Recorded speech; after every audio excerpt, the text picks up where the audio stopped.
नारायणं नमस्कृत्य नरं चैव नरोत्तमं देवीं सरस्वतीं व्यासं ततो जयमुदीरयेत्.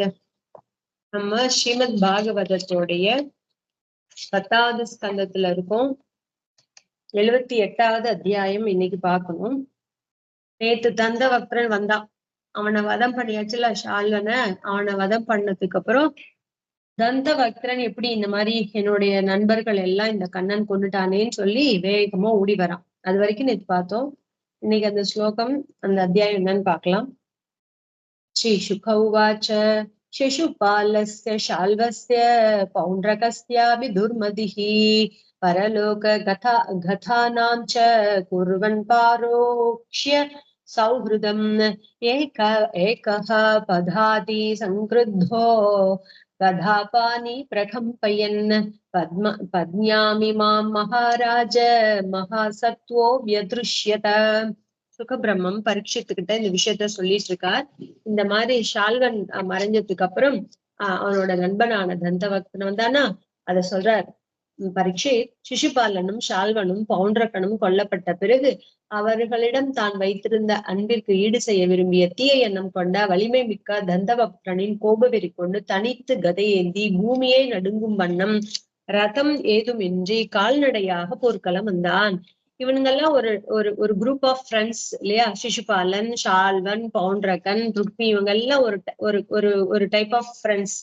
அதுல ஒவ்வொருத்தரா இறந்து போயிட்டாங்களா, ஒவ்வொருத்தரா கண்ணன் வதம் பண்ணிட்டாரா. சிசுபாலன, ஷால்வன, பவுண்டரக்கன, முன்னாடியே பவுண்டரக்க வாசுதேவனை கொண்டாச்சு. இப்படி எல்லாரும் ஒரு ஒருத்தரா போனதுக்கு அப்புறம் இவனுக்கு கோவம் வந்துருச்சு.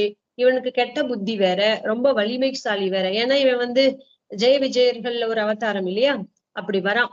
எந்த ஒரு ரதம் எதுவுமே இல்லாம அவன் கையில கதையை எடுத்துக்கிட்டு பூமியே நடுங்குற அளவுக்கு கால்நடையாவே நடந்து வேக வேகமா போர்க்களத்துக்கு வந்தான் அப்படின்னு சுகபிரமம் சொல்றார். தம் ததாயாந்தம் ஆலோக்கிய கதாமாதாய சத்வரஹ அவலுப்திய ரதாத் கிருஷ்ணஹ சிந்தும் வேலேவ பிரத்யதாத். அப்படி அவன் வருவதை கண்ட ஸ்ரீ கிருஷ்ணன் வேகமாக தேரிலிருந்து குதித்து கையில் கதையை ஏந்தி கடலை கரை தடுத்து நிறுத்துவது போல தடுத்து நிறுத்தினார். அவன் அப்படி வேகமா ஓடி வரானா, கண்ணன் என்ன பண்ணார்? தன்னுடைய ரதத்துல இருந்து கீழே குதிச்சார். குதிச்சோன்னா வேகமா வரவன தன்னுடைய கதையால தடுத்து நிறுத்தினார். அது எப்படி தெரியறதுன்னா, கடல் வேகமா அலை அடிச்சு வரும்போது கரை கடல்ல அலையை தடுத்துருது இல்லையா? அது போல வேகமா வரவன தன்னுடைய கைங்கிற அந்த அலையை வச்சு தடுத்தாராம் பகவான். ஓகே, தடுத்துட்டார் அந்த தந்தவக்தரனை. கதாமுத்யம்ய காருஷோ முகுந்தம் பிராக துர்மதः திஷ்டியா பவானத்ய மம திருஷ்டி பதம் கதः. இருமாப்பு மிகுந்த கரூஷ தேசத்து அரசனான தந்தவக்தரன் கையில் கதையேந்தி ஸ்ரீகிருஷ்ணனை நெருங்கி இவ்வாறு கூறினான். நல்ல வேளையாக இன்று நீ என் கண்ணில் பட்டாய், மெத்த மகிழ்ச்சி அப்படின்னு சொல்றான். அவன் எந்த ராஜ்யன்? கரூஷ தேசத்து ராஜாவா இருந்தாங்க. தந்தவக்தரன் கையில கதையை ஏந்திட்டு கிருஷ்ணர் கிட்ட பக்கத்துல வந்து, கிருஷ்ணர் தூரமா வரும்போதே கையை போட்டு தடுத்துட்டார், போகாத, குறுக்க நிற்கிறாரா. பக்கத்துல வந்தான். பக்கத்துல வந்து தந்தவக்தரன் கண்ணனை பார்த்து சொல்றான், நல்ல வேலை நீ என் கண்ணுல பட்ட இன்னைக்கு, ரொம்ப சந்தோஷம் அப்படின்னு சொல்றான். தொம் மாத்துலேயோன கிருஷ்ண மித்ரத்ருங்மாம் ஜிகாம்சசி அத்தஸ்துவாம் கதயாமந்த அனிஷ்யே வஜ்ர கல்பயா. கிருஷ்ணா, நீ என் மாமன் மகன், ஆதலால் உன்னை கொல்லக்கூடாது. ஆனாலும் நீ என் நண்பர்களுக்கு துரோகம் செய்தவன், என்னையும் கொல்ல விரும்புகிறாய். ஆகவே உடனே இன்று உன்னை வஜ்ராயுதம் போன்ற என் கதையால் கொல்ல போகிறேன் அப்படின்னு சொல்றான். கண்ணன் அத்தை பையன், கண்ணன் மாமா பையன், இந்த சிசுபாலன், தந்தவக்தரன், இந்த பாண்டவர்கள், இவங்கெல்லாம் ஒவ்வொரு அத்தை பிள்ளைங்க இல்லையா? நம்ம ஏற்கனவே நிறைய பார்த்திருக்கோம். 10 பொம்பளை குழந்தைங்க, அவங்க கூட 6 பசங்களும் என்னவோ பார்த்தோம்ல, வசுதேவர் கூட, கண்ணனுடைய அப்பா கூட. இந்த மாதிரி 6 பெண்கள் 10 பசங்க ஐ திங்க். அதுலதான் ஒரு அத்தை குந்தி, அதான் பெரிய அத்தை, அதுதான் வேற ராஜாவுக்கு தத்து கொடுத்துட்டாங்க. அதுல இருந்து பிறந்தவங்கதான் பாண்டவர்களோட அந்த 3 பேர், மாதிரைக்கு பிறந்த 2 பேர், 5 பேர். இன்னொரு அத்தையோட புள்ளதான் சிசுபாலன், இன்னொரு அத்தையோட புள்ளதான் இந்த தந்தவக்தரன். ஓகேவா? இவங்க எல்லாம் யாரவே கல்யாணம் பண்ணிக்கிட்டாங்க? இந்த தேவிக்கு கல்யாணம் பண்ணிக்கிட்டாங்கல்ல, அந்த ஃபேமிலியிலே இவங்க எல்லாரும் கல்யாணம் பண்ணிக்கிட்டாங்க. எக்ஸப்ட் இந்த அந்த என்ன சொல்றது, குந்தியை தவிர மத்த எல்லாரும் அங்க ஒண்ணுக்குள்ளே ஒண்ணு அங்கேயே கல்யாணம் பண்ணிக்கிட்டாங்க, அங்க இருக்காங்க. அதுல ஒரு புள்ள இவன் தந்தபக்தன் சொல்றான், மாம பையன் நீ எனக்கு, ஆனா உன்னை நான் கொல்லக்கூடாது. ஆனா நீ என்ன பண்ணிருக்க, பெரிய தப்பு பண்ணிருக்க. என்னுடைய நண்பர்களுக்கெல்லாம் துரோகம் செஞ்சிருக்க, என்னையும் வேற கொல்லணும்னு ஆசைப்படுற. நீ மூடன், முட்டாள் தானே. உன்னை என்னோட வஜ்ராயத்தாலே நான் கத்தையில அடிச்சு கொல்ல போறேன் பாரிப்போ. கொல்லக்கூடாதுன்னு நினைச்சாலும் கொல்ல போறேன் பாரிப்போ அப்படின்னு சொல்றான். தர்ஹ்யான்யமுபயஜ்ஞ மித்ராணாம் மித்ரவத்சலஹ பந்துரூபமரிம் ஹத்வா வியாதிம் தேகச்சரம் யதா. உடனே நண்பர்களிடம் மிகவும் அன்பு கொண்டவன் நான்.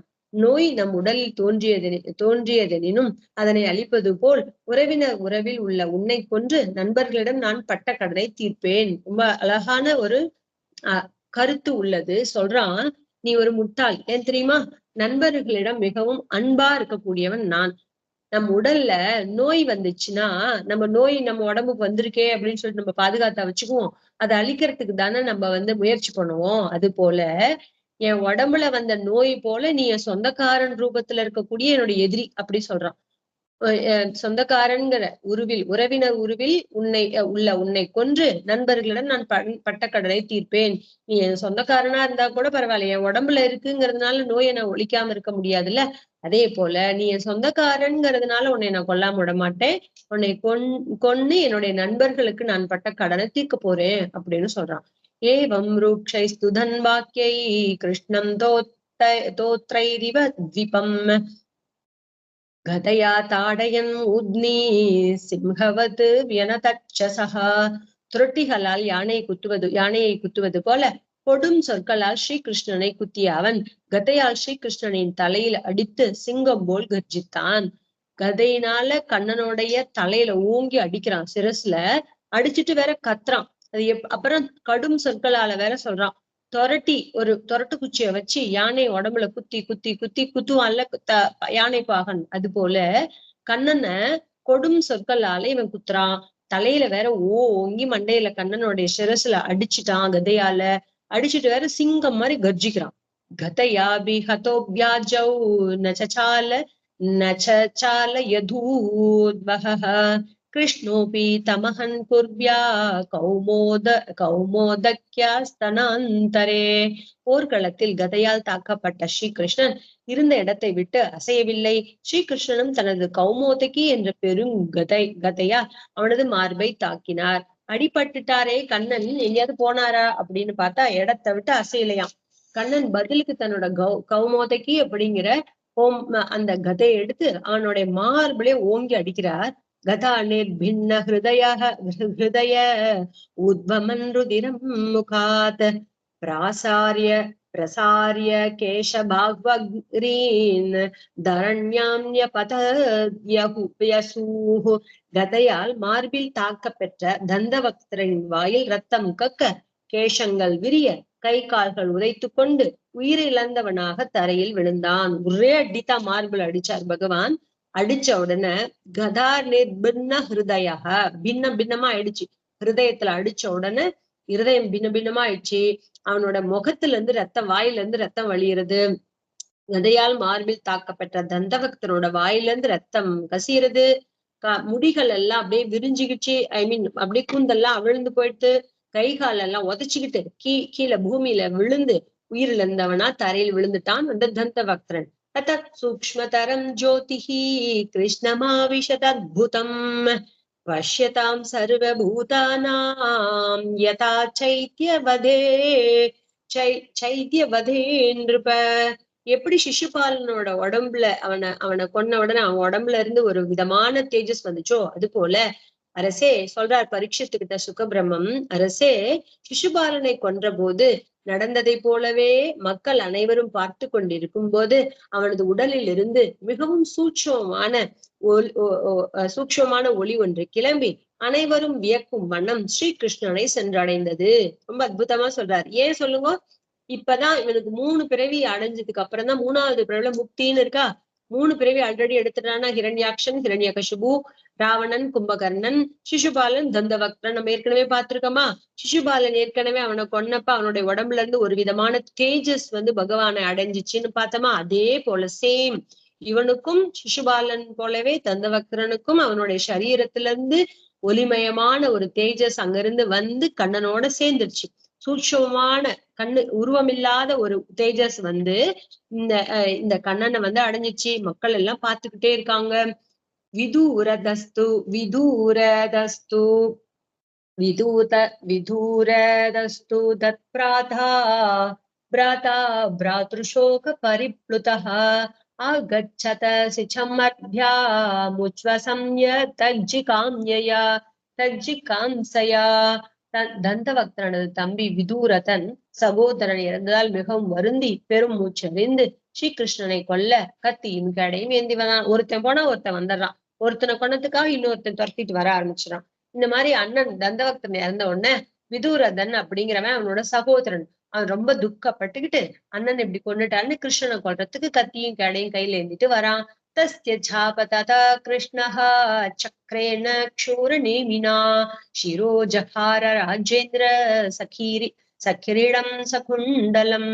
பேரரசே, எதிர்த்து வருகிற குண்டலமும் கிரீடமும் கூடிய அந்த விதூரதனுடைய தலையை ஸ்ரீகிருஷ்ணன் கூர்மையான முனைகள் கொண்ட தன் சக்கராயுதத்தால் அறுத்து தள்ளினார். தாமதமே இல்ல. வரும்பொழுதே அவன் என்ன பண்ணிட்டார், அவன் தலையில என்ன போட்டிருக்கான், நல்ல குண்டலமும் கிரீடமும் அணிஞ்சிருக்கான். விதூரதன் ஓடி வரான் கண்ணன் கிட்ட. வரும்பொழுதே அவனோட தலைய கூர்மையான முனைகள் கொண்ட தன்னுடைய சக்கராயுதத்தால வெட்டி தள்ளினார், அறுத்து தள்ளிட்டார். ஏவம் சௌபம் ச ஷால்வம் ச தந்திரவக்ரம் சகானுஜம் ஹத்வா துர்விஷஹானன்யை சுரமானவைः முனிபிः சித்த கந்தர்வைः வித்யாதர மகோரகைः அப்சரசோபி பித்ருகணைः யக்ஷை கிண்ணர சாரணைः உபகீயமான விஜயः குசுமைரபிவர்ஷிதः ருதஸ்ச விஷ்ணி பிரவரைः விவேஷாலங்கிருதாம் புரீம். இப்படி கண்ணன் இந்த மாதிரி இந்த விதத்துல சௌபனையும் ஷால்வனையும் தந்திரவக்தரனையும் அவனோட கூட அவனுடைய தம்பியையும் எல்லாத்தையும் ஹத்துவா கொண்டுட்டாரா. கொன்னதுக்கு அப்புறம் மற்றவர்களால் எதிர்க்க இயலாத சௌபம் என்ற விமானத்தை தன் கதையால் உடைத்தெறிந்தவரும் ஷால்வன், தந்தவக்தரன் மற்றும் அவனது சகோதரன் விதுரன் ஆகியோரையும் கொன்றவருமான ஸ்ரீகிருஷ்ணனை தேவர்களும் மானிடர்களும் துதிக்க முனிவர்களும் சித்தர்களும் கந்தர்வர்களும் வித்யாதரும் நாகர்களும் அப்சரசுகளும் பித்ருக்களும் யக்ஷர்களும் கிண்ணறர்களும் சாரணர்களும் வெற்றி புகழ் பாடி பூமாரி பொழிய குசும அப்படின்னா பூக்கள் இல்லையா, குசுமைரபி வருஷித்த.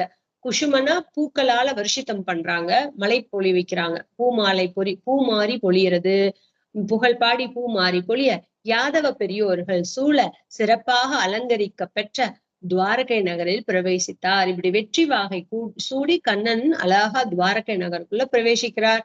ஏவம் யோகேஸ்வர கிருஷ்ணோ பகவான் ஜெகதீஸ்வரஹ ஈயதே வசு திருஷ்டீனாம் நிர்ஜிதோ ஜெயதீதி சஹா. யோகேஸ்வரனான பகவான் ஸ்ரீ கிருஷ்ணன் அனைத்து உலகங்களில் நாதன். ஆனால் பாமர மக்களின் பார்வையில் வெல்லப்பட்டவராகவும் வென்றவராகவும் காணப்படுகிறார். உண்மையில் அவருக்கு எப்போதும் வெற்றிதான். ரொம்ப அற்புதமா சொல்றாங்க. உண்மை அதுதானே. பரபிரம்மம், அவரே பரபிரம்மம். அவருக்கு எங்க வெற்றி தோல்வி எதுக்குமே அப்பால் பட்டவர் இல்லையா. அவரே யோகேஸ்வரன், அனைத்து உலகங்களுக்கும் நாதன். ஆனா என்ன பண்றார், பாமர மக்களோட பார்வை, விவரம் தெரியாத அஞ்ஞானியோட பார்வையில் அவர் எப்படி இருக்கார், கண்ணன் ஜெயிக்கப்பட்டுட்டார், வெற்றி அடைஞ்சிட்டார் அப்படின்னு தோன்றார். வெல்லப்பட்டவராகவும் வென்றவராகவும் காணப்படுகிறார். உண்மையில அவருக்கு வெற்றியும் தோல்வியும் அப்படிலாம் கிடையவே கிடையாது. அதுக்கெல்லாம் அப்பால் பட்டவர் இல்ல. அவருக்கு எப்போது வெற்றியே நிச்சயம் அல்ல. அதுதானே சொல்றது வேதங்கள்லாம் இல்லையா. அடுத்து சொல்றார். ஸ்ருத்வா யுத்தோத்யமம் ராமஹ குருணாம் சக பாண்டவைஹி தீர்த்தாபிஷேக கவ்யாஜேன மத்தியஸ்த பிரயயௌ கில. கௌரவர்கள் பாண்டவர்களுடன் போர் புரிய முயன்று வருவதை அறிந்த பலராமன் இருவர் பங்கிலும் சேராது நடுநிலை நின்று புனித நீராடல் தீர்த்த யாத்திரை சென்ற காரணம் காட்டி துவாரையிலிருந்து வெளியேறினார் அல்லவா அப்படின்னு சொல்றார். கௌரவர்களுக்கும் பாண்டவர்களுக்கும் சண்டை மூல போகுதுன்னு தெரிஞ்ச உடனே பலராமன் என்ன பண்ணார், நம்ம எந்த பக்கமும் சைடு எடுக்க கூடாது அப்படின்னு நினைச்சுக்கிட்டு அவர் நான் தீர்த்த யாத்திரை கிளம்பி போறேன்னு கிளம்பி போயிட்டாரா. அதை காரணம் காட்டி துவாரையில இருந்து வெளியேறி போனார் இல்ல. அப்போ ஸ்நாத்வா பிரபாசே சந்தர்பிய தேவர்ஷி பித்ருமானவான் சரஸ்வதிம் பிரதிஸ்ரோதம் யயோ பிராமண சம்ருதா. அவர் பிரபாச தீர்த்தத்தில் நீராடி தேவரிஷி பித்ரு தேவ ரிஷி பித்ரு மனுஷ தர்ப்பணம் செய்து அந்தணர்கள் சூழ பெருகி வருகிற சரஸ்வதி நதியின் உற்பத்தி ஸ்தானத்தை அடைந்தார். அவர் தீர்த்த யாத்திரை போனாரு, நம்ம முன்ன படிச்சோம் இல்லையா? இந்த அவங்களுக்கு சண்டை நடக்கும் பொழுது இவர் யாரு பக்கமும் நிக்காம பலராமன் தீர்த்த யாத்திரை போயிட்டார். கண்ணன் தன்னுடைய நாராயணியம்ங்கிற சேனைய நாராயண சேனையை ஃபுல்லா துரியோதனன் கொடுத்துட்டாரு. அப்போ தான் தேரோட்டியா அர்ஜுனனுக்கு போனாரு. இதெல்லாம் நடந்துச்சு இல்லையா? அவரு பிரபாஷ கஷேத்திரம் அப்படின்னு ஒரு கஷேத்திரம் இருக்கு அந்த இதுல துவாரகை பக்கத்துல, அந்த சோம்நாத் பக்கத்துல அந்த தீர்த்தத்துல போய் நீராடிட்டு தேவ கடன், ரிஷி கடன், பித்ரு கடன், மனுஷ கடன் அவங்களுக்கு எல்லாம் தர்ப்பணம் பண்ணாராம். அந்தணர்கள் சூழ. ஏன்னா நம்ம புண்ணிய நதிகள் எல்லாம் பார்க்கும் பொழுது இந்த மாதிரி தர்ப்பணங்கள் கொடுக்கணும்னு சொல்லுவாங்க. அங்க எல்லா இடத்துக்கும் போய் இவர் அந்தணர்கள் சூழ எல்லா அந்தணர்களும் கூட வச்சுக்கிட்டு எல்லாத்துக்கும் தர்ப்பணம் பண்ணார். அப்போ நல்ல சரஸ்வதி நதி பெருகி வரக்கூடிய உற்பத்தி ஸ்தானத்தை அடைந்தார். அப்படின்னா என்ன அர்த்தம்? பத்ரிகாசிரமம் போயிட்டார்னு அர்த்தம். உற்பத்தி எங்க ஆகுது? சரஸ்வதி நதி அங்க போயிட்டார். யாரோட சேர்ந்து? அந்தணர்களோட சேர்ந்து தீர்த்த யாத்திரை போயிட்டார். அந்த சரஸ்வதி நதியோட உற்பத்தி ஸ்தானத்துக்கு போயிட்டார். பிருதூதகம் பிந்து சரஸ் ரிதகூபம் சுதர்சனம் விஷாலம் பிரம்ம தீர்த்தம் சக்கரம் பிராச்சிம் சரஸ்வதிம் சொல்றார். இந்த மாதிரி யமுனா மனு யான்யேவ கங்கா மனுச்ச பாரத ஜகாம நைமிஷம் யத்ர ருஷயச்ச சத்ர மாசத்தே. எங்கெங்கெல்லாம் போனார் அப்படின்னு ரொம்ப அழகா சொல்றார். பரீட்சித் பரத குலத்தோன்றலே பிருதூதகம் பிந்து சரஸ் ரிதகூபம் சுதர்சனம் விஷாலம் பிரம்ம தீர்த்தம் சக்கர தீர்த்தம். கிழக்கு நோக்கி செல்கிற சரஸ்வதி நதி, யமுனை, கங்கை நதிகளை சார்ந்த புனித நதிகள், கஷேத்திரங்களை தரிசித்து கடைசியில் முனிவர்கள் சத்திரயாகம் செய்து வரும் நைமிஷாரண்யம் சென்றார். ரொம்ப அற்புதமா சொல்றார். நைமிஷாரண்யம்ங்கிற கஷேத்திரம் ரொம்ப அற்புதமான கஷேத்திரம். அதுல ஒருத்தர் ஒரு யாக யஜ்ஞம் பண்ணணும்னா இந்த மூலையிலதான் பண்ணணும். ஒரு வீடு இருக்குன்னு வச்சுக்கோங்க, ஒரு யாக மண்டபம் இருக்குன்னு வச்சுக்கோங்க, அந்த இடத்துல இந்த திசையை நோக்கிதான் நம்ம யாகம் பண்ணணும்னு நம்ம யாக விதிமுறைகள்லாம் இருக்குல்ல. அப்படி பார்த்தா அயோத்தியா நகர் இருக்கு இல்லையா? ராமர் ஆட்சி பண்ற இடத்துல இருந்து அந்த யாக குண்டம் அமைக்க வேண்டிய இடம் எங்க இருக்கு அப்படின்னு பாத்தீங்கன்னா, அந்த ரூல்ஸ் படி யாகசாலை யாகம் பண்ணக்கூடிய இடம் எதுன்னு பார்த்தா நைமிஷாரண்ய கஷேத்திரம் தான் யாகம் செய்யறதுக்கு உகந்த இடமா இருந்துச்சாம். அது அங்கதான் செய்வாங்களாம். அந்த இடத்துலதான் பகவான் பரபிரம்மம் காட்டு ரூபத்திலே இருக்கார். வன ரூபத்துல பகவான் இருப்பார்ல. தீர்த்த ரூபத்துல இருக்கிறது புஷ்கரம் அப்படிங்கிற திவ்ய தேசம். அது ராஜஸ்தான்ல இருக்கு. புஷ்கரம்ங்கிற ஒரு ஊரே இருக்கு, ராஜஸ்தான் மாநிலத்துல இருக்கு. இந்த நைமிஷாரண்யம்ங்கிற கஷேத்திரத்துல பகவான் வனரூபியாவே இருக்கார். வனரூபம், வனத்துக்கு தான் அங்க பூஜை. அங்க போனீங்கன்னா வனமே பகவானா பரபிரம்மமா நினைச்சு பண்ணுவாங்க.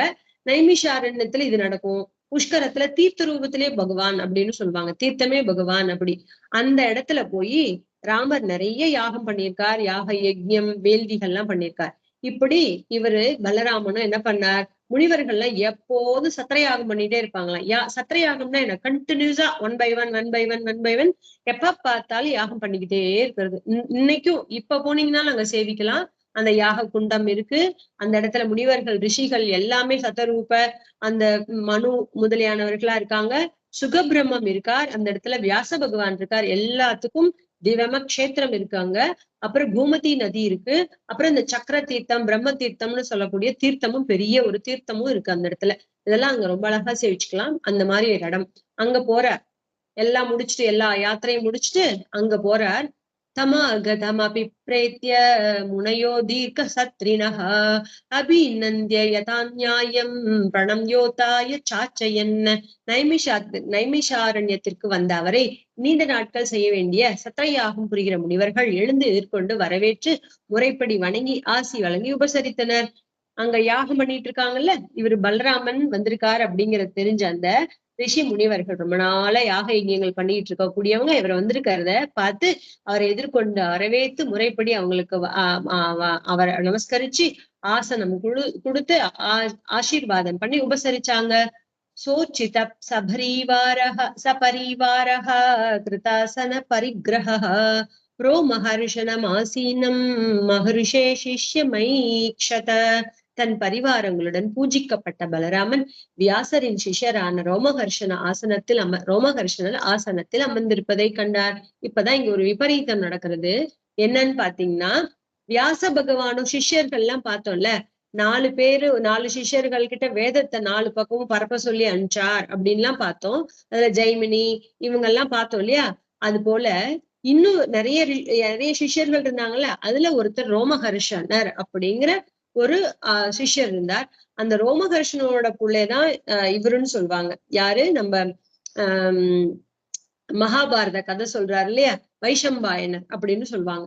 சோ இவர் வியாசரோட சிஷ்யரான ரோமஹர்ஷனர் ஆசனத்துல உட்கார்ந்துருந்தார். இவர் மாதிரி எந்திரிக்கல.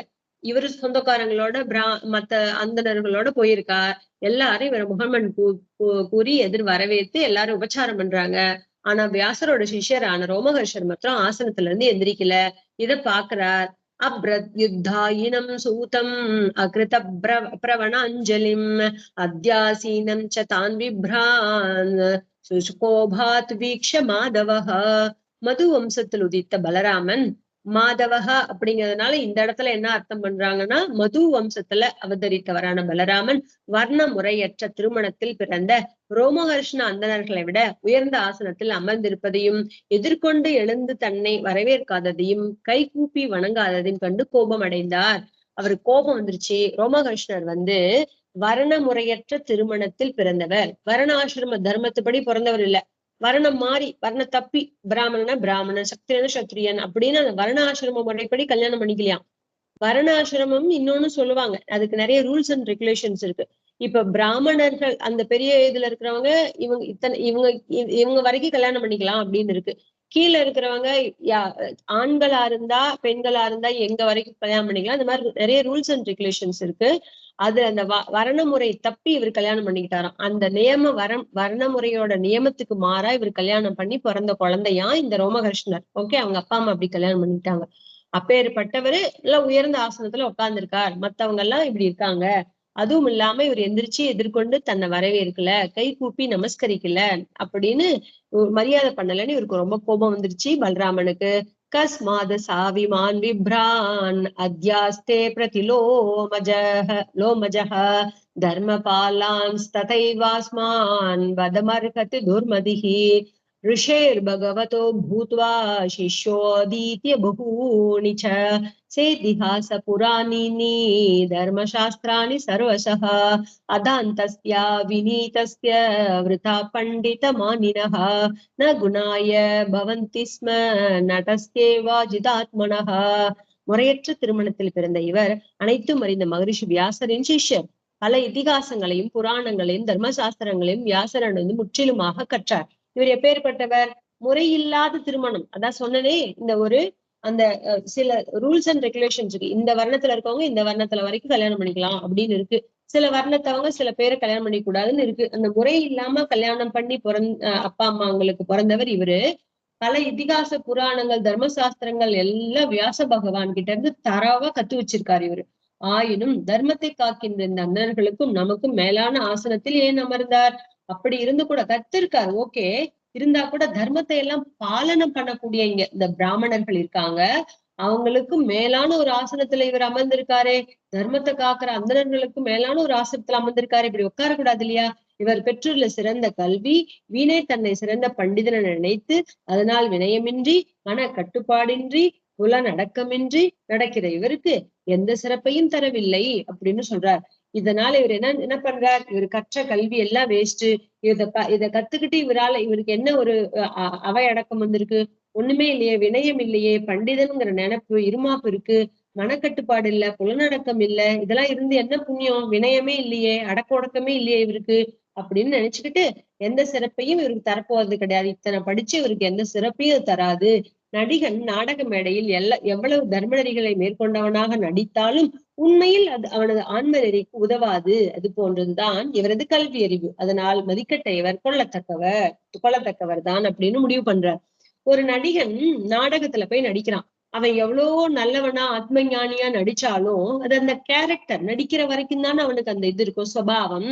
அதுக்கப்புறம் அவன் ரியல் லைஃபுக்கு வந்தானே அவன் வேற மாதிரி தானே ஆயிடுறான். அந்த சுபாவத்துக்கு இவனுக்கு சம்பந்தம் இல்லாத மாதிரி ஆயிடுறான்ல. அது போல இந்த ரோமஹர்ஷர் இதெல்லாம் அவர் படிச்சு அப்படியே வெளிவேசத்துக்கு தான், உண்மையால ஆத்ம அறிவு இல்ல, அதனால இவர் கொல்லப்படத்தக்கவர், இந்த அறிவுனால இந்த கல்வினால இவருக்கு ஒரு பிரயோஜனமும் இல்ல அப்படின்னு நினைச்சுக்கிறேன். இவ்வளவு படிச்சவங்க வினயத்தோட இதெல்லாம் இருக்கணும்ல, அதெல்லாம் இல்லையே. அதுல என்ன இருக்குங்கிறத வழிபடி நடக்கணுமே, நடக்கலையே. அதனால இவர் கொல்லத்தக்கவர் முடிவு பண்றார். ஏதத்தோ ஹி லோகேஸ்மின் அனவதாரோ மயா கிருதஹ வத்யாமே தர்ம வஜித்னஸ்தே வஜித்னஹ தேஹி பாதகினோதிகாஹ. அறநெறிப்படி நடப்பதாக காட்டிக்கொண்டு உண்மையில் அதன்படி நடவாதவரே மிகவும் பாவிகள். ஒருத்தன் தர்ம நெறிப்படி நடக்கிறதா வெளிவேஷம் போட்டுக்கிட்டு உண்மையில் அதன்படி நடக்காத இருக்கான் பாரு, அவன் மாதிரி ஒரு பாவி உலகத்திலே யாரும் கிடையாது. அவர்களே என்னால் கொள்ளத்தக்கவர்கள், அப்படிப்பட்டவங்க என்னால கொள்ளத்தக்கவர்கள் அப்படின்னு சொல்றார். அதற்காகவென்றோ இவ்வுலகில் நான் அவதாரம் மேற்கொண்டுள்ளேன் அப்படின்னு பலராமன் சொல்றார். அந்த மாதிரி வெளிவேஷம் போடுறவங்க என்னால கொள்ளத்தக்கவர்கள், அதுக்காகத்தானே நான் அவதாரமே பண்ணியிருக்கேன் அப்படின்னு சொல்றார். ஏதாவதுக்த்வா பகவான் நிவృతో அசத்வதாதபி பாவித்வாத் பாவித்வா தம் குஷாக்ரேண கரஸ்தேனா ஹனத் பிரபு. சர்வேஸ்வரனான பலராமன் துஷ்டர்களை கொள்வதிலிருந்து விலகி நிற்கவே தீர்த்த யாத்திரை மேற்கொண்டார். ஆயினும் நடக்க வேண்டியது நடந்தே தீரும் என்பதென்றோ விதி என சொல்லிக் கொண்டே கையில் இருந்த தர்பை நுனியால் அவரை அடிக்கவே அவர் இறந்தார். தப்பு நடந்து போச்சு. இவர் என்ன பண்ணார், பலராமன் என்ன பண்ணார், இந்த மாதிரி நான் தேவையில்லாம சண்டையெல்லாம் போட மாட்டேன், நான் யாரு பக்கமும் நிக்க மாட்டேன், மகாபாரத யுத்தத்துல அங்க தேவையில்லாம எல்லாரையும் கொல்லணுமே அப்படிங்கிறதுக்காக இவர் யுத்தத்திலேயே பார்ட்டிசிபேட் பண்ணாம தீர்த்த யாத்திரை வந்தாரா. தீர்த்த யாத்திரை வந்த இடத்துல இவர் என்ன நினைச்சிட்டார், நம்ம தீர்த்த யாத்திரை வந்த இடத்துல துஷ்டர்களை கொள்வதிலிருந்து விலகி நின்ற இவர் அங்க யாரு, கௌரவர்கள் துஷ்டர்கள், அவங்கள கொல்ல நேரிடுமே அப்படிங்கிறதுக்காக. ஆனா அவங்க பக்கம் இவருக்கு ஒரு சாஃப்ட் கார்னர். ஏன் தெரியுமா, துரியோதனன் பலராமனோட சிஷ்யன், அதனால அவருக்கு கொஞ்சம் சாஃப்ட் கார்னர். அதனால இந்த மாதிரி இவங்க எல்லாம் கொல்ல நேருமே அப்படின்னு சொல்லிட்டு இவர் அங்க இருந்து வெளியேறி தீர்த்த யாத்திரை வந்துட்டார். ஆயினும் வாழ்க்கையில என்ன நடக்கணும்னு இருக்கிறதோ அது நடந்துதானே தீரும், அப்படிங்கிறது விதி தானே, நடந்தே தீரும் என்பதென்றோ விதி என சொல்லிக்கொண்டே கையில் இருக்கக்கூடிய தர்பப்புல்லால அவர் அடிச்சாராம். கையில இந்த தர்பை நுனியினால, இந்த தர்பத்தோட நுனியினால அவரை அடிக்கவே அவரு இறந்து போயிட்டாராம். யாரு, ரோமஹர்ஷ்ண மகரிஷி இறந்து போயிட்டாராம். ஹா ஹேதி வாதின சர்வே முனைய கிண்ண மானசா ஊச்சு சங்கர்ஷனம் தேவம் அதர்மஸ்தே கிருத பிரபோ அஸ்ய பிரம்மாசனம் தத்தம் அஸ்மாபிர்யது நந்தன ஆயுஷ்சாத்மா கிளமம் தாவத் யாவத் சத்ரம் சமாப்யதே. ஆஹா என்று கதறிய முனிவர்கள் அனைவரும் மனம் வருந்தி பலராமனிடம் இவ்வாறு கூறினர். பிரபுவே, நீர் செய்தது தர்மம் அல்ல. யாதவர்களை மகிழ்விப்பரே, இந்த சத்திரையாக முடியும் வரை ரித்துகைகளின் தலைமை பொறுப்பான பிரம்மாவின் இருக்கையும் உடல் களைப்பின்மையும் நீண்ட ஆயுளும் இவருக்கு நாங்கள் அளித்துள்ளோம். இப்பதான் அவர் உண்மை தெரியாமலே பலராமர் இந்த மாதிரி பண்ணிட்டார். அதனால அங்க இருக்கக்கூடிய சத்திரையாகம் பண்ணக்கூடிய ரிஷிகள் முனிவர்கள் எல்லாம் சொல்றாங்க, ஆஹா அப்படின்னு கதறிய முனிவர்கள் எல்லாம் மனசு ரொம்ப வருத்தப்பட்டு பலராமனை பார்த்து சொல்றாங்க, பிரபுவே, நீங்க அதர்மம் பண்ணிட்டீங்க, தர்ம நெறிக்கு மாறி நடந்துட்டீங்க, யாதவர்களை சந்தோஷப்படுத்தக்கூடியவரே இங்க முனிவர்களை நீங்க சந்தோஷப்படுத்தல. ஏன் தெரியுமா, சத்திரையாக முடியும் வர, சத்திரையாகம்னா ரொம்ப நாளைக்கு நடக்கக்கூடியது இல்லையா, அது போல ரொம்ப நாளைக்கு நடக்கிற அந்த சத்திரையாக முடியும் வரை இந்த ரித்துவிக்குகள் பூஜை யாக யஜ்ஞம் பண்றாங்கல்ல, அந்த பிராமணர்களுக்கு தலைமை பொறுப்பை ஏத்து பிரம்மா ஸ்தானத்துல நாங்க தான் அவரை உட்கார வச்சோம். நாங்க தான் அவர் பிரம்மாவினோட இருக்கையில உடல் களைப்பின்மையும் நீண்ட ஆயுளையும் இவருக்கு நாங்கள் அளித்தோம். அப்படி இருக்கக்கூடிய இவருக்கு உடல் களைப்பு இல்லாம இருக்கிறதுக்கும் நீண்ட ஆயுளையும் இவருக்கு நாங்க தந்துள்ளோம். அஜானதை வாச்சரிஸ்தஸ்யா தஸ்வயா பிரம்மவதோ யதா யோகேஸ்வரஸ்ய பவதோ நாம்னாயோபி நியாமகः. இதனை அறியாத நீர் அந்தனரை கொள்வதற்கு ஈடான இந்த பிரம்மஹத்தி இந்த கொலை செய்துள்ளீர். பிரம்மஹத்தி அப்படின்னா யாரெல்லாம் பிராமணர்களை கொல்றாங்களோ, சிசுவை கொல்றாங்களோ, இல்ல பசுவை கொல்றாங்களோ, ஒரு பெண்ணை கொள்றேன், இந்த மாதிரி எல்லாம் பண்ண பிரம்மஹத்தி தோஷம்னு சொல்லுவாங்க இல்லையா? அந்த மாதிரி தோஷத்துக்கு ஆளாயிட்டீங்களே அப்படின்னு சொல்றார். இந்த உண்மையை தெரியாத நீங்க ஒரு அந்தணர்களை கொண்ட பாவத்துக்கு ஆளாயிட்டீங்களே, பிரம்மகத்தி தோஷம் வந்துருச்சே. யோகேஸ்வரனான உண்மை அந்தணரை கொல்லக்கூடாது. பிரம்மனோ ந ஹந்தவ்யா அப்படின்னு வேத சாஸ்திரமே சொல்லுதே. பிரம்மனோ ந ஹந்தவ்யா அப்படின்னு வேதம் சொல்லுது. பிராமணனை இல்ல கொல்ற தகுதி அல்ல, கொல்லக்கூடாது. ந ஹந்தவ்யா கொல்லக்கூடாது அப்படின்னு வேத வாக்கியம் இருக்கே. என்ற வேத வாக்கியங்களையும் கூட கட்டுப்படுத்தாது இருக்கலாம் அப்படின்னு சொல்றார். யோகேஸ்வரனான உண்மை அந்தனரை கொல்லக்கூடாது என்ற வேத கட்டளையும் கூட கட்டுப்படுத்தாது இருக்கலாம் அப்படின்னு சொல்றார். அந்த வார்த்தை கூட தேவருக்கு ஞாபகம் இல்லாம கட்டுப்படுத்தாம போயிடுச்சே. இப்படி பிராமணரை கொன்று பிரம்மஹத்தி தோஷம் வந்துருச்சே, இந்த வேத வாக்கியத்தை கூட உங்களை கட்டுப்படுத்தலையே, அதை நினைச்சு கூட நீங்க கொல்லாம விடலையே அப்படிங்கிறார். ஏத்து கட்டுப்படுத்தலைன்னா என்ன அர்த்தம்? அதை கூட தேவரி நினைச்சு பார்க்கலேன்னு சொல்றார். ஏத்து ஏதத் பிரம்மஹத்யாயா பாவனம் லோக பாவன சரிஷ்யதி பவான் லோக சங்கிரஹோ அனன்ய சோதிதா. நீரோ உலகை தூய்மை பெற செய்யவே அவதரித்துள்ளீர்.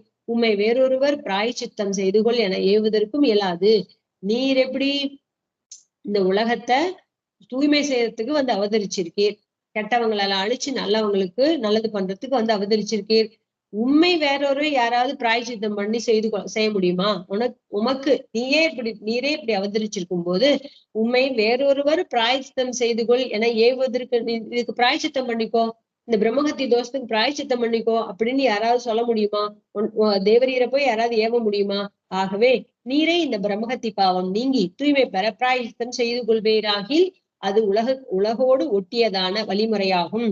யாரும் உங்ககிட்ட போய் சொல்லிதான் நீங்க பண்ணுங்கல்ல. தேவரீரே தேவரீருக்கு ஏற்பட்ட அந்த பிரம்மஹத்தி தோஷத்தை போக்கிக்கிறதுக்கு பிராயச்சித்தம் செஞ்சு கொள்ளுங்க. செஞ்சுக்கிட்டு உலகோடு ஒட்டியதான வழிமுறையாகும். அதுதான் உலகத்தோட நம்ம ஒத்து வாழ்ற வழிமுறையாகும். இதனால் உலகினர் அறநெறி முறைகளை பின்பற்ற வழிவகுத்ததாகும். தேவரீர் அப்படி பண்ணா உலகத்து மக்களும் அதன்படி நடப்பாங்க. அது அவங்களுக்கு நல்ல ஒரு வழிகாட்டுதலா அமையும் அப்படின்னு அங்க இருக்கிற பிராமணர்கள் சொன்னாங்க. அப்போ பலராமர் சொல்றார், ஸ்ரீ பகவான் உவாச்ச கரிஷே வத நிர்வேஷம் லோகானுகிரக காம்யயா நியம பிரதமே கல்பே யாவான் சது விதீயதாம்.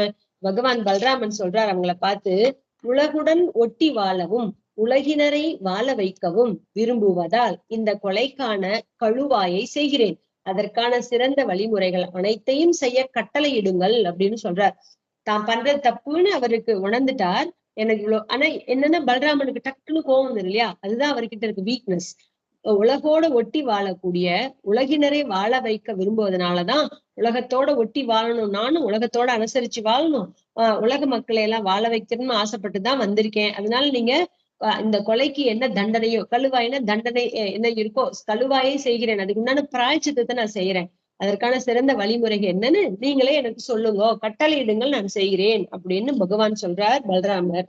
அப்போ தீர்க்கமாயுர் பதைத்தஸ்ய இந்திரியமேவச்ச ஆசாசிதம் யதத் ப்ரூத சாதையே யோக மாயையா. நீங்கள் இவருக்கு அளிக்க விரும்பும் நீண்ட ஆயுள், வலிமை, புலன்களின் ஆற்றல் மற்றும் ஏதேனும் இருந்தால் அதையும் கூறுங்கள். நான் எனது யோக பலத்தால் அதனை சாதித்து தருகிறேன் அப்படின்னு பலராமர் சொல்றார். நீங்க இவருக்கு ஏதாவது நீங்க செய்யணும்னு நினைச்சீங்கன்னா சொல்லுங்க. இவருக்கு ஏதாவது நீங்க என்ன கொடுக்கணும்னு ஆசைப்பட்டீங்கன்னா கொடுங்க. என்னென்ன நீங்க எல்லாரும், அதாவது இங்க இருக்கக்கூடிய எல்லா ரிஷி முனிவர்களுமே இவருக்கு நீண்ட ஆயுள், வலிமை, புலன்களுக்கு ஆற்றல், சக்தி இன்னும் ஏதாவது கொடுக்கறதுக்கு ஆசைப்பட்டீங்கன்னா அதெல்லாம் நீங்க சங்கல்பம் பண்ணிக்கோங்க. அதெல்லாம் நான் என்னோட யோக பலத்தால் நிறைவேற்றி வைக்கிறேன், சாதித்து தருகிறேன் அப்படின்னு பலராமர் சொல்றார். ரிஷய ஊச்சுஹு அஸ்திரஸ்ய தவ வீரியஸ்ய மிருத்யோரஸ்மாகமேவ ச யதா பவேத் வச சத்யம் ததா ராம விதீயதாம். இப்படி பலராமரால சொல்லப்பட்டவன அங்க இருக்கக்கூடிய ரிஷி முனிவர்கள் எல்லாம் சொல்றாங்க, பலராமா, உமது அஸ்திரத்திற்கும் வீரியத்திற்கும் இவரது மரணத்திற்கும் நாங்கள் வழங்கிய ஆசிகளுக்கும் அதாவது பங்கம் வராதவாறும் சத்தியம் தவறாதவாறும் உகந்ததை செய்வீராக அப்படின்னு அங்க இருக்க ரிஷி முனிவர்கள் எல்லாம் சொல்றாங்க. நீங்க இவருக்கு என்னென்ன கொடுக்கணும்னு ஆசைப்படுறீங்களோ அதெல்லாம் நீங்க சங்கல்பம் பண்ணிக்கோங்க, அதெல்லாம் நான் சாதித்து தருகிறேன், நான் அதெல்லாம் செஞ்சு வைக்கிறேன் என்னோட மாயா சக்தியை என்னோட யோக பலத்தால அப்படின்னு பலராமன் சொன்னார்ல. அதுக்கு அங்க இருக்க ரிஷி முனிவர்கள் எல்லாம் சொல்றாங்க, உன்னோட அஸ்திர சஸ்திரங்கள் உன்னுடைய வீரியம் இவரோட மரணத்திற்கும் நாங்கள் வழங்கிய ஆசிகளுக்கும் ஊரு நான் இத்தனை நடந்துச்சுல. உன்னுடைய அஸ்திரம் வீணாகக்கூடாது, உன்னுடைய பலம் வீணாகக்கூடாது, இவரோட மரணம் வீணாகக்கூடாது, இவரோட நாங்க கொடுத்த ஆசீர்வாதங்கள் எதுவும் வீணாக போகக்கூடாது, அதுக்கெல்லாம் பங்கம் வராதபடி சத்தியம் தவறாதவாறு அதுக்கு என்ன உகந்ததோ அதை செய்யுங்க அப்படின்னு பலராமர் கிட்ட ரிஷிகள்லாம் சொல்றாங்க. அப்ப பலராமர் சொல்றா, ஸ்ரீ பகவானுவாச்ச ஆத்மாவை புத்திர உற்பன்ன இதி வேதானுசாசனம் தஸ்மாதஸ்ய பவேத்து வக்தா ஆயுரிந்திரிய சத்பவான். பலராமன் சொல்றார், தானே புத்திரனாக பிறக்கிறான். இந்த வார்த்தையை அடிக்கோடு போட்டு வச்சுக்கோங்க புக் இருக்கிறவங்க, இல்லைன்னா மனசுல நல்லா வாங்கிக்கோங்க. ஓகே, தானே புத்திரனாக பிறக்கிறான். ஆத்மாவை புத்திரநாமாசி என்பது வேதத்தின் கோட்பாடு. அதனால் இந்த ரோமகர்ஷரின் புதல்வன் நீண்ட ஆயுளும் புலன்களின் வலிமையும் மன வலிவும் பெற்று புராணங்களை விரித்துரைப்பவனாக ஆகட்டும் அப்படின்னு வரம் கொடுக்கிறார். என்ன சொல்றார்? என்ன ரிஷிகள் சொன்னாங்க? உன்னுடைய அஸ்திரம் வீணாக கூடாது, உன்னுடைய வீரியம் பலம் வீணாகக்கூடாது, இவர் மரணமும் வீணாக போகக்கூடாது, நாங்க கொடுத்த ஆசிகளும் ஆசீர்வாதங்களும் வீணாக போகக்கூடாது, இதுக்கெல்லாம் பங்கம் வராதபடி தேவரீர் உகந்ததான சத்தியமான ஒரு விஷயத்த செய்யணும் அப்படின்னு ரிஷிகள் வேண்டிக் கொண்டதன் பிரார்த்தனைக்கு இணங்க பலராமர் சொல்றார், ஆத்மாவை புத்திர உற்பன்ன இதி வேத அனுசாசனம். வேதத்தில் சொல்லப்பட்டிருக்கு. என்ன வந்திருக்கு? ஒரு ஆத்மாவை தானேதான் புத்திரனாக பிறக்கிறான் அப்படின்னு வேத வாக்கியம் சொல்றது. ஒரு ஒரு ஒரு ஆத்மா இருக்கு அப்படின்னா தானேதான் புத்திரனாகவும் அவதரிக்கிறான் அப்படின்னு சொல்லுது வேதம். தானே புத்திரனாக பிறக்கிறான், ஆத்மாவை புத்திரநாமசி என்பது வேதத்தின் கோட்பாடு. அதனாலதான் சொல்லுவாங்க, ஊர்ல எல்லாம் ஒரு பழமொழி உண்டு, இது வந்து கட்டின புருஷன், இது வயிற்று புருஷன்னு சொல்லுவாங்க. எங்க பாட்டிங்க எல்லாம் சொல்லுவாங்க, இது தாலி கட்டின புருஷன், இது வயிற்று புருஷன்னு சொல்லுவாங்க. வயிற்றுல பிறந்த குழந்தைய அப்படி எல்லாம் சொல்லுவாங்க. சோ இதெல்லாம் அந்த காலத்துல அவங்களுக்கு தெரிஞ்சிருக்கு, அதனாலதான் சொல்லியிருக்காங்க. அதனால ஒரு ஆத்மாதான் புத்திரனாவும் பிறக்கிறான் அப்படின்னு சொல்லுது வேதம் அப்படின்னு சொல்றாரு. அதனால இந்த ரோமஹர்ஷர் என்னமோ போயிட்டார், அதனால ரோமஹர்ஷனோட புதல்வன் தானே பிறக்கிறத வேதம் சொல்லியிருக்கு. அதனால இந்த ரோமஹர்ஷனோட பிள்ளைக்கு புத்திரன் திரும்பி பிறப்பார் இருக்குல்ல, அவருக்கு நீண்ட ஆயுளையும் புலன்களுக்கு நல்ல வலிமையும் மன வலிமையும் புராணங்களை நல்லா விரிவா சொல்றதுக்கு உண்டான சக்தியையும் அவருக்கு கொடுங்க அப்படின்னு பகவான் பலராமன் சொல்றாரு. அப்படி அவருக்கு கொடுக்கலாம். கிம்ப காமோ முனி சிரேஷ்டா ப்ரூதாகம் கரவான்யத அஜானதஸ்வ பச்சிதிம் யதா மே சிந்த்யதாம் புதாக. சிறந்த முனிவர்களே, நீங்கள் எதை விரும்புகிறீர்களோ அதை கூறுங்கள், உடனே நான் அதனை செய்கிறேன். அறிவாளிகளே, கழுவாயை பற்றி அறியாத எனக்கு நல்லதை ஆலோசித்து கூறுங்கள் அப்படின்னு சொல்றார். முனிவர்களே, இந்த மாதிரி இந்த வேதத்துல சொல்லியிருக்குல்ல, ஆத்மாவே புத்திர உற்பன்னக இப்படின்னு வேதம் சொல்லியிருக்கு இல்லையா, புத்திரனா உற்பத்தி ஆகிறான்னு சொல்லுது. ஆத்மாவேதான் புத்திரனா உற்பத்தி ஆகிறான்னு வேதம் சொல்லுது. அந்த வாக்கியத்துக்கு இணங்க அவரோட பிள்ளைக்கு நீண்ட ஆயுளு, அந்த சக்தி பலம் எல்லாத்தையும் கொடுக்கலாம். அதோட புராணங்களை நல்லா விரிவா சொல்லக்கூடிய சாமர்த்தியத்தை கொடுக்கலாம் அப்படின்னு சொல்லிட்டு இன்னும் சொல்றார் பலராமன், நீங்களாம் சிறந்த சிரேஷ்டமான ரிஷி முனிவர்கள், நீங்க இன்னும் என்னென்ன ஆசைப்படுறீங்களோ அதெல்லாம் சொல்லுங்க, நான் அதெல்லாம் நிறைவேற்றி வைக்கிறேன், அதை உடனே நிறைவேற்றி வைக்கிறேன். நீங்களாம் பெரிய ஞானிகள், அதனால எனக்கு பிராயச்சித்தத்தை பத்தி சொல்லுங்க, இன்னும் என்னென்ன செய்யணும்னு சொல்லுங்க, நல்லதையெல்லாம் ஆலோசிச்சு சொல்லுங்க, நான் அதன்படி செய்து வைக்கிறேன் அப்படின்னு பலராமர் சொல்றார். ரிஷய உச்சுஹு இல்வலஸ்ய சுதோ கோரோ பல்வலோ நாம தானவஹ சதூஷயதீன சத்ரமேத்ய பர்வணி.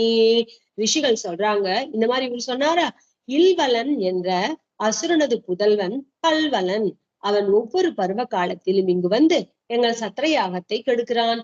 இல்வலன் ஒருத்தன் இருக்கான். இன்னும் ஏதாவது கேட்டார்ல, இப்படிதான் ரோமகர்ஷனுக்கு அவருடைய பிள்ளையதான் அவர்கிட்ட இருந்து உற்பத்தி ஆவறதுங்கனால அவருக்கு எல்லாத்தையும் கொடுத்துட்டாரா, இன்னும் உங்களுக்கு ஏதாவது இருந்தா சொல்லுங்க, என்னுடைய பிராயசித்தத்துக்கு பலனா அதையும் செஞ்சு வைக்கிறேன்னு சொல்லி கேட்டாரா. அதனால ரிஷி முனிவர்கள் எல்லாம் திரும்பி சொல்றாங்க பலராமர் கிட்ட, இல்வலன்னு ஒருத்தன் இருக்கான், அவனோட பையனுக்கு பேரு பல்வலன், இவன் ஒவ்வொரு பருவ காலத்திலும் நாங்க யாக யஜ்ஞம் பண்ணக்கூடிய பருவ காலத்துல எல்லாம் இங்க வந்து எங்களோட சத்திர யாகத்தை கெடுத்துக்கிட்டே இருக்கான். தம் பாபம் ஜஹி தாசார்க தன்ன சுஷ்ரூஷனம் பரம் பூயசோனித வின்மூத்ரஹ சூராமாம் சாபி வருஷினம். அவன் எவ்வளவு கெடுதல் பண்றான் பாருங்கோ. இதே மாதிரிதான் ராமர் காட்டுக்கு போனோம், அங்க முனிவர்கள் எல்லாம் யாகம் பண்ணிட்டு இருக்கும் போது இதே மாதிரிதான் அங்க இருக்கக்கூடிய ராவணனுடைய அந்த தண்டகாரண்யத்துல இந்த ராட்சசர்கள் எல்லாம் பண்ணினாங்க. என்ன பண்றான் இவன், இந்த இல்வலனோட பிள்ளையான பல்வலன் பண்றான். எதுநந்தன, இந்த ரிஷிகள்லாம் சொல்றாங்க, எதுநந்தன ஷீல் ரத்தம் மலம் மூத்திரம் கல் மாமிசம் இவற்றை பொழிகிற அந்த பாவியை கொள்ளுங்கள், அதுவே நீர் எமக்கு செய்கிற மேலான உதவியாகும் அப்படின்னு சொல்றார். இந்த இல்வலனோட புள்ள பல்வலன் இருக்கான்ல, அவன் ஒவ்வொரு பருவ காலத்திலும், அதாவது பருவ காலம்னா நாங்க யாக யஜ்ய சத்திர யாகம் பண்ணக்கூடிய நேரத்துல வந்து எங்க யாக யஜ்யத்தை தடுக்கிற மாதிரி சீல் மலை, ரத்த மலை, மலமலை, மூத்திரம், மாம்சம், கல், மாமிசம், இது மாதிரி இதெல்லாம் மழை பெஞ்சு எங்க யாக யஜ்யத்தை எல்லாம் தடுக்கிறான். இப்படி எல்லாம் அபச்சாரப்படுறான், பாவ செயல்கள் செய்யறான். அந்த பாவியை தேவரீர் கொள்ளுங்கள், அதுதான் தேவரீர் எங்களுக்கு செய்யக்கூடிய மேலான உதவியாகும் அப்படின்னு ரிஷிகள் கேக்குறாங்க. ததச்ச பாரதம் வருஷம் பரீத்ய சுசமாஹிதா சரித்வா துவாதச மாசம் ஸ்தீதஸ்ஞாயி விசுத்யசே.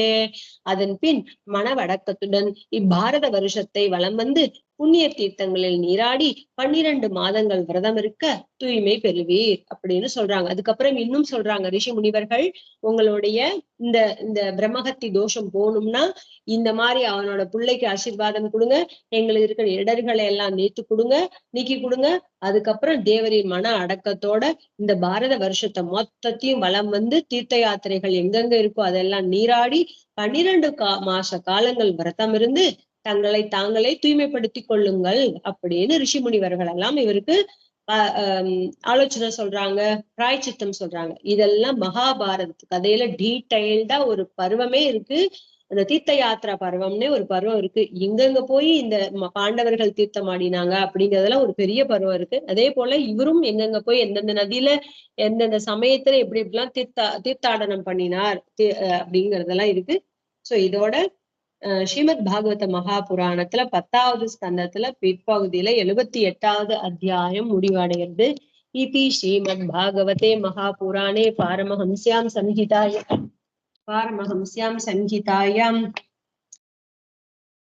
பூர்வா தசமஸ்கந்தே ஒரு நிமிஷம்.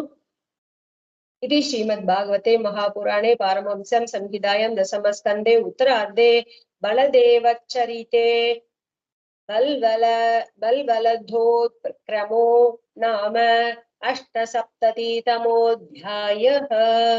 हरिः ओम्. श्रीकृष्णार्पणमस्तु. शुभमस्तु.